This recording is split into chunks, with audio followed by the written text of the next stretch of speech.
আসসালামু আলাইকুম। এই যে আমি মুড়ি ভাজছি এখন। তা মুড়ি শেষ হয়ে গেছে, রোজাও আছি। ভোরে ভাত খেয়ে নামাজ পড়ে একটু আরাম করলাম, তারপর উঠে চাল নেড়ে মুড়িটা ভাজতে বসেছি।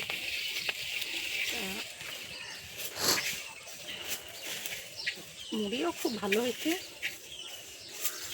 মানে খুব সাদা পরিষ্কার মুড়ি ভাজা হয়েছে।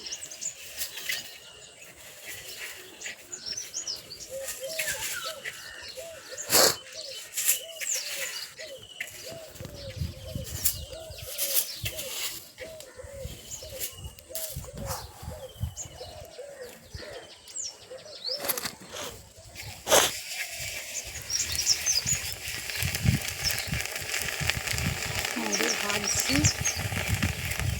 5 কেজি চাল ভাজলে 1 মাস হয়, কারণ 5 কেজি করেই ভাজি।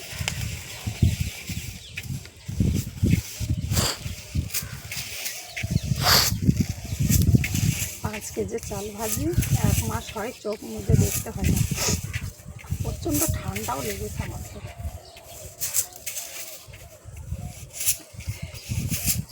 আজ আবার জুম্মার দিন, মুড়ি টুড়ি ভাজার পরে আবার রান্না বসাইতে হবে, ছেলে মেয়ে খাবে, জায়নামাজ গোনা কাচতে হবে, মানে অনেক কাজ আছে।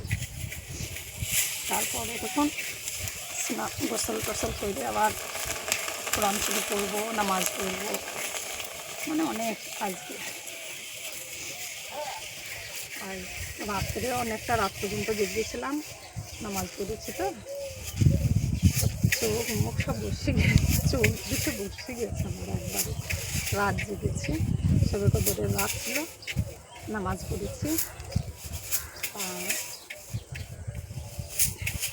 আমার মুড়ি ভাজা কেমন লাগলো আপনাদের একটু কমেন্ট করে জানালে ভালো হতো। এই পর্যন্তই, আল্লাহ হাফিজ।